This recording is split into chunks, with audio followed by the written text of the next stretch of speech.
Ir-rapport ippubblikat fl-aħħar jiem mill-Kummissarju tal-Standards fil-Ħajja Pubblika kixef li l-Ministru Silvio Xkembri ħallas kera ta' €3.50 kuljum għall-uffiċċju li jinsab waħda mit-toroq ewlenin fis-Siġġiewi. Iżda l-istess Ministru ma jara xejn stramp f'din iċ-ċifra għallu skontu dan huwa semi-basement.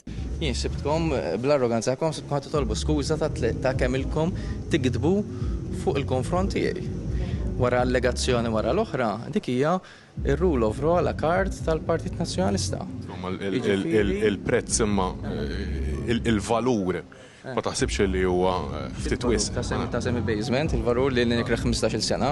Fir-rapport tiegħu il-Kummissarju Joseph Azzopardis qal li din hija somma baxxa għal fond kummerċjali.